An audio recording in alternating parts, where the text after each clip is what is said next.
Hello and welcome back to Down the Track. We're reviewing the first T20 between India and South Africa, and it was an outstanding game of cricket. It looked like India were in control of the match, but in the end, it was David Miller and Rassie who took South Africa home with some sublime batting, a brilliant six hitting display from both of them. Van der Dusen started off very, very slow, but that drop catch changed everything for him and the change of bat, and he was a different man, a man possessed. It looked like someone else was batting. We saw that with T20 and the IPL a couple of years ago, and it was a similar kind of innings from Van der Dusen. Outstanding. He hit three sixes in the over as well to Harshal Patel, and that changed the game. Miller was outstanding from the start. As soon as he came in, played positive attacking cricket, and he kept the run rate like in and around that 12-13 required mark, which allowed South Africa to stay in the game till the end, and then they pushed the pedal to the metal and won the game with a few balls to spare. It was a convincing performance in the end. 5 balls to spare. Chasing 212 is never easy. Like 200 plus, we've seen it get chased, but the position that South Africa were in, especially when Miller came into bat and Van der Dusen struggling, it looked like the game was out of reach. If you saw the first innings, India got off to a good start. Ishan Kishan batting really well, 76 of 48. He struggled in the beginning, but then once he found his feet, he timed the ball beautifully. Some exquisite shots and well supported by Gaikwad initially. Who I felt accelerated and was played some positive cricket. Iyer came in, he played some good shots. Then Rishabh Pant contributed, and it was the Hardik Pandya finish which was the icing on the cake for India. And I thought they had enough runs. You could say always in hindsight you can say you're 10-15 short, but I felt that they had enough runs, and it was the bowlers which kind of cost them the game, not the batsmen. And the Hardik Pandya innings was outstanding. Complete batting. We'll get to his bowling in a bit, but I think he batted really well, and he finished the game exactly what they wanted. It was a different role for him from the IPL, where he was, batting at number 4 and won the championship for Gujarat. This is a different role, but it shows that Hardik Pandya can be a very lethal finisher, along with Dinesh Karthik there as well. They can finish off games for India. That's exactly what was required, and that's what they did.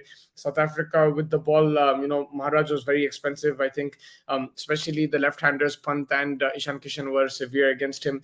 Also Tabraiz Shamsi, he got smashed. So I think that left arm spin is suiting the Indian batsmen, especially the Indian left-handed batsmen. But even Shamsi getting the ball into the right-handers kind of suits them. So I think the spinners were costly. Even Pretorius went for runs. Rabada was decent, didn't pick up any wickets. Nokia was expensive in the beginning, pulled things back. Wayne Parnell was their best bowler, picking up a wicket, economy of 8. And then going into the second innings, South Africa, Quinton de Kock was giving them that stable thing. Bavuma got out early, but Pretorius came and he smashed Hardik Pandya. Hardik Pandya batted really well, but everyone play. He's an all-rounder, and for an all-rounder, you need to bowl more than one over. And yes, he did get hit. But hopefully in the future he has to pull things back, because this will cost India. Because if you see their bowling lineup, they rely on that extra all-rounder who's a pace bowler, especially in Australian conditions. He's going to be handy, so he'll need to pull his socks up and really improve his bowling, and hopefully he gets more fit as well, because I think that kind of changed the momentum in South Africa's favor. Then India pulled things back. I think Bhuvneshwar in the beginning was really good. In the death, he was expensive. Avesh Khan, he pulled things back really well as well, but it was Hardik Pandya, Yuzvendra Chahal, and then even Akshar Patel, they got smashed. And that one over of Harshal Patel was really good until that point, but that one over we got hit for 3 sixes from Van der Dusen. That changed the whole game in South Africa's favor, and let it slip for India. I think one thing that they missed a trick against Van der Dusen was, not only did they drop the catch race a year, that was a simple catch, you should have taken it, but he's someone who likes to hit the ball on the leg side. He fetches it even outside off stump and tries to hit on the leg side, and that's where I think someone an experienced bowler like Bhuvneshwar Kumar should have bowled outside off. He was also targeting the pads. Harshal Patel was targeting the pads. It didn't work out. You need to hit those wide Yorkers against Van der Dusen, make him put that effort hitting the leg side. If you see all his sixes today, they're mostly on the leg side. He doesn't have that cover shot, that 6 over covers. He doesn't have that shot. So I think the line was wrong against Van der Dusen. Against Miller, Miller is a man in form, so it is difficult. Maybe an off spinner there could have helped. They didn't have that option, but maybe that could have helped. But someone in Miller's form, you can't really do much, I think. So that's where you have to give credit to South Africa. I think they batted it out of their skins. It was a class performance, a class partnership between Van der Dusen and David Miller. And they outplayed India towards those last 5-6 overs. They outplayed India completely, took India out of the game. And yeah, they take the series lead 1-0 now. And who would have thought South Africa are taking the lead in India? And this Indian team is a bit inexperienced, but they still have some really good players. Dinesh Karthik is an experienced player.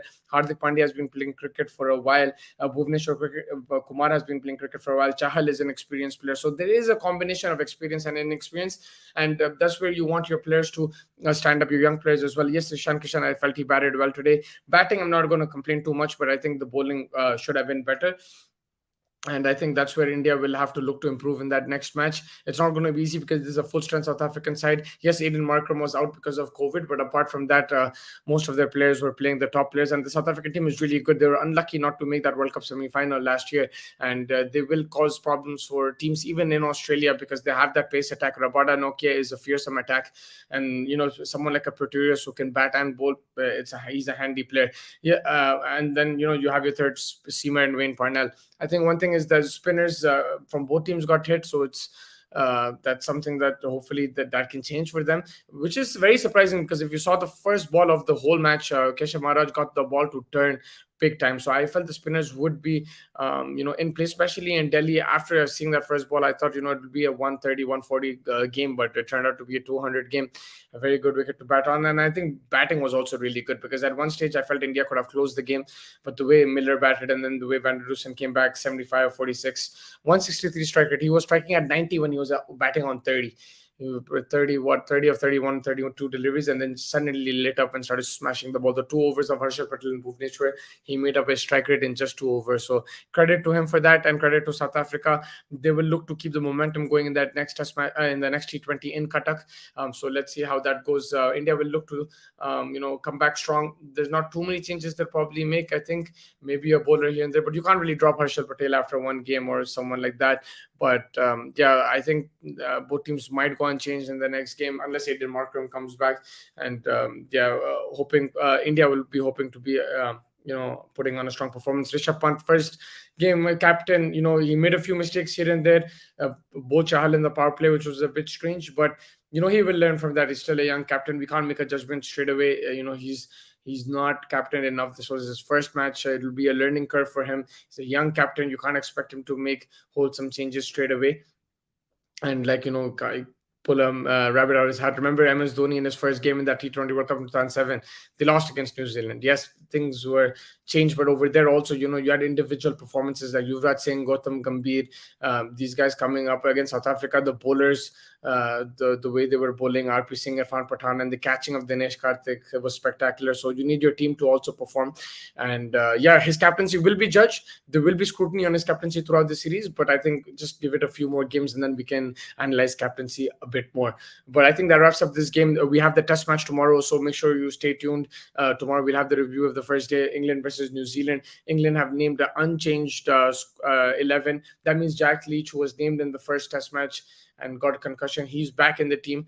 And Broad and Anderson not getting any rest. England have changed that mantra and they're going with their experienced players, and they're looking to seal the series, whereas New Zealand were looking to come back strong. And New Zealand had shown in that last match in glimpses that they had control in a couple of days. It's just about seizing that initiative and not letting England come back into the game. They'll hopefully close the door if they get the advantage in this game. It'll be a good game. The change that New Zealand will make, they'll have to replace Colin de Graan home. Whether that's Nichols or someone else, we'll have to wait and see at the toss. But yeah, I think it's going to be a great game. The weather is going to be really good. The forecast is sunshine for the next 5 days at Headingley at Trent Bridge, and hopefully we get to see a good test match, another amazing test match. The first one was brilliant to watch. The crowds will come in. There's going to be grass on the pitch. I feel first session will be difficult to bat on, but yeah, let's see how it goes. Really excited for that test match as well, so make sure you stay tuned for that. And thank you so much for joining me. Make sure you like and subscribe, and take care.